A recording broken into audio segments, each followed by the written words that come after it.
Gantungan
ya jagat ya dewa ya bathara ya jagat mangestungkara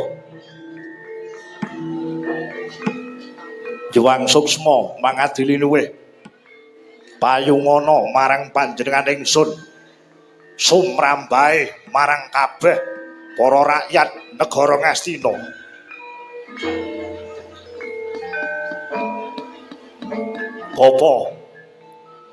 Bapa Penemban Begawan Jungkung Mardya.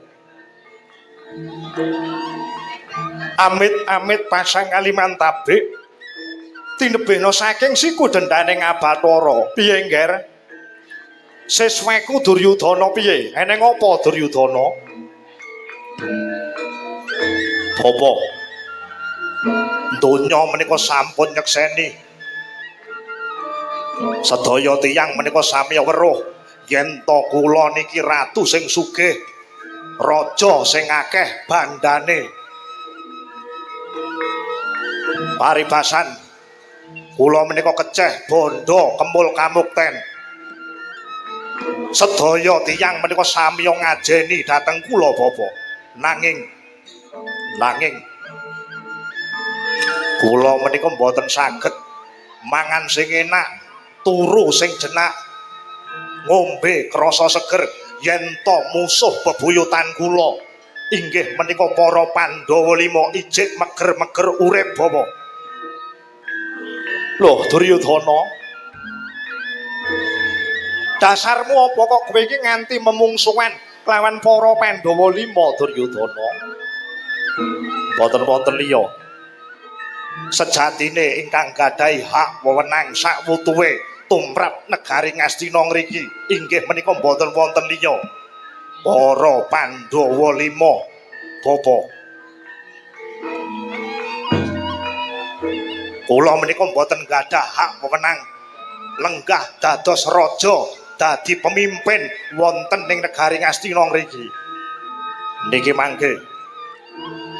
Niki mangke menawi para Pandhawa nyuwun wangsul negari Ngastina, kula mboten saged menapa-menapa Bapa. Anane kula lenggah. Anane kula saged dadi raja, saged dadi pemimpin wonten ing negara Ngastina ngriki.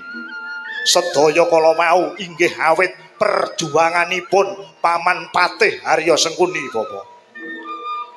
Pramila saking menika kula gadah kepinginan. Kula kepingin yen to ing dinten kalenggan samangke dina niki para Pandhawa kudu mati Bapa.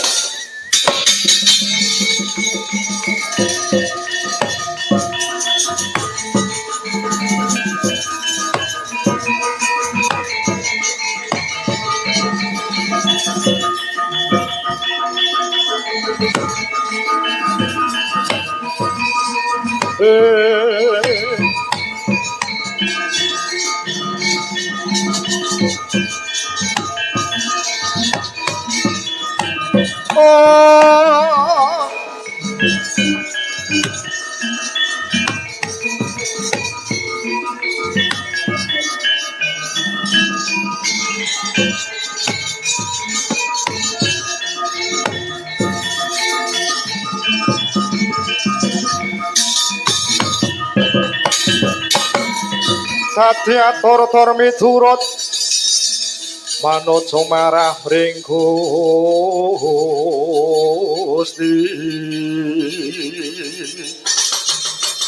Dene siti miangutama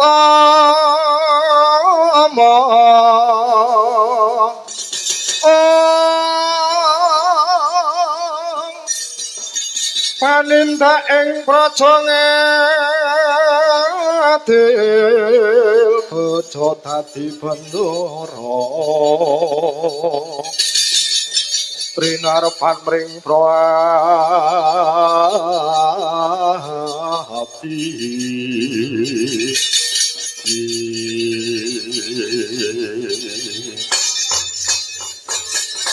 kula kepengin musuh kula Pandhawa menika kedah mati sakniki Bapa. Duryudana, apa kowe iki ora nyawang? Sing ana ngarepmu iki sapa Duryudana? Aku ki penemban Begawan Jungkung Mardiya. Pendhita sing sekti mandraguna nganti saiki kekuatanku utawa kadigdayaku ijik urung enek sing nandingi ya sik urung enek sing ngluwihi Duryudana. Nek perkara metine Pandhawa gampang kanggone penemban Begawan Jungkung Mardiya. Nek kowe ijik kepikiran para Pandhawa kok ora mati-mati, tegese kowe kuwi padha karo ngragokke utawa ngragokake marang kadigdayaku kok Duryudana. Apa kowe ngragokne marang kekuatanku, apa kowe ngragokake marang kadigdayaku Duryudana? Kula menika mboten gampang percaya kalih tiyang. Kula menika mboten gampang percaya kalih wong. Nek kula menika mboten semrap piyambak bukti lan nyatane. Purwa dadi kutane. Sing dadi bukti lan nyatane. Apa kowe kepengin jajal marang kadigdayaku Duryudana? Inggih. Kula menika kepengin semrap dateng kadigdayan panjenengan Bapa. Margake sawangan Duryudana. Aku duwe panah ampuh. Aku duwe pusaka ampuh utawa panah ampuh sing jenenge jemparing utawa panah Kyai Nagahagni. Daya kasektene panah iki Duryudana, daya kasektene panah iki. Nadyan to panah iki ora tak cekel nganggo tanganku dhewe, panah iki bisa mlesat ngenani musuh Duryudana. Kowe percaya apa ora Duryudana? Mboten usah dadak kesuwen. Mang duduhne kadigdayan panjenengan dhateng kula bapa. Margage sawangen. Ing langit kae enek wujute manuk dara sing mabur Duryudana. Ing langit kae enek wujute manuk dara sing mabur. Manuk dara kae bakal tak panah. Ning panah iki ora bakal tak cekel nganggo tanganku. Margage seksenana Duryudana.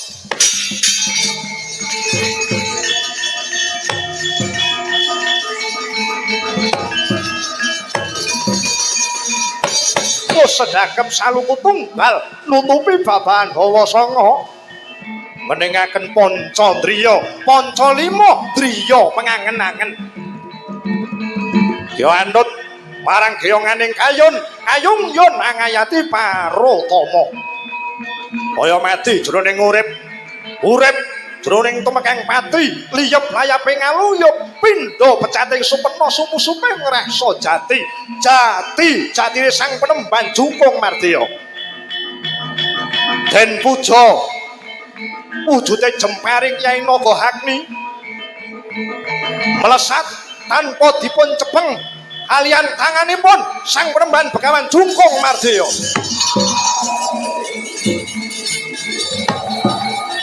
Sawangen Duryudana, sawangen Duryudana.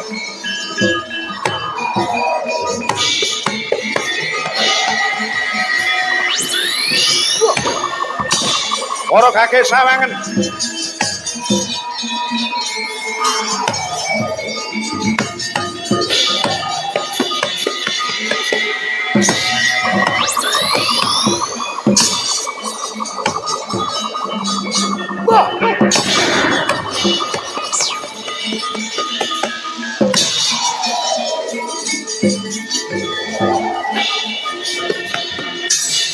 Edan, loh. Hebat, loh.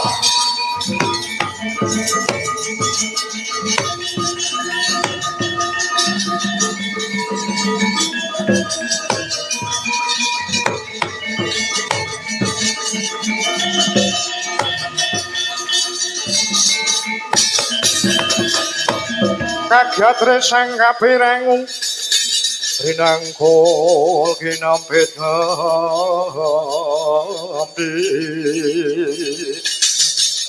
dosang retnening bawana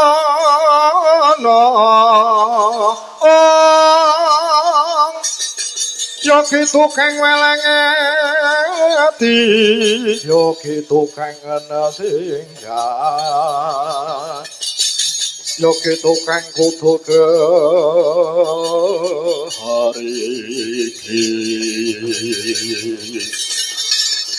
pendhita ampuh pendhita hebat panjenengan bapa ing atase panah niki wau boten sampeyan cekel nganggo tangan sampeyan dhewe ning panah niki mau saged melesat ngenani dateng gulune manuk dara niki pendhita ampuh pendhita elok panjenengan bapa hebat sampeyan bapa ora sah ngelemaku Duryudana ora sah ngelemaku banget aku ki pancen pendhita sing sekti aku ki pancen pendhita sing digdaya kok Duryudana pendhita hebat ampuh panjenengan bapa maragage kawruhanana ya Duryudana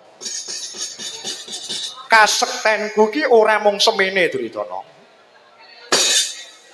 manuk dara iki mau mati ya toh aku iso mateni manuk dara ning aku uga iso nguripi marang manuk dara iki Duryudana aku sing mateni manuk dara iki aku iso uga nguripi marang manuk dara iki kok Duryudana mboten usah kesuwen mang duduhke kadigdayan panjenengan bapa sawangen ndase manuk dara iki tak demek ping 3 Manukdara bakale urip meneh.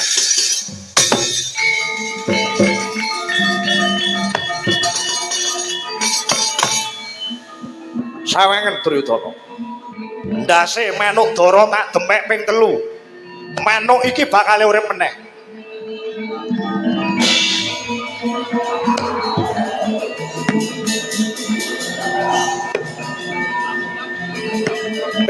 Manukdara. Kowe uripa Manukdara. Kowe uripa Manukdara.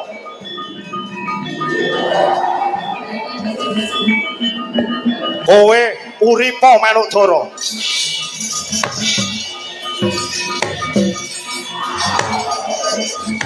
Wah! Wah!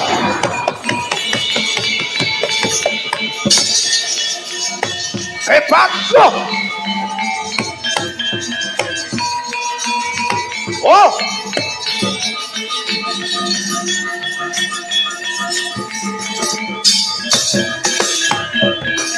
Pendhita ampuh, pendhita hebat sampean Bapak.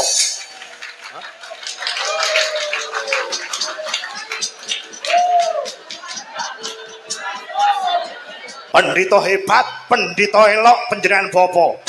Ing ngatasé Manukdara niki mau wujud wayang ning sulapan dadi Manukdara sing asli. Hebat sampean.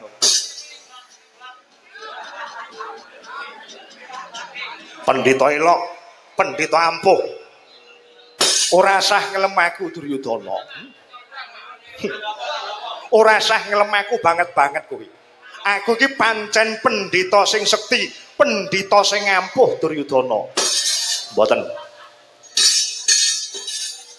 Niki wau kula nggumun kalih sampean. Loh, sing mbok gumuni perkara apa? Kula badhe tanglet dhateng panjenengan. Takon apa Duryudana? Carane nguripne Manukdara sing mati niki mau kados pundi? Piye?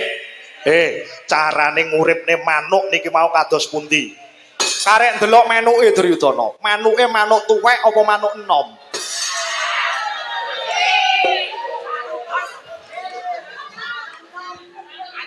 Manuk tuwek apa manuk enom? Nek manuk enom didemek gampang uripe, nek manuk tuwek didemek rada angel uripe. Manukdara lho ya iki ya. Manukdara, pikiranmu aja tekan ngendi-endi Duryudana.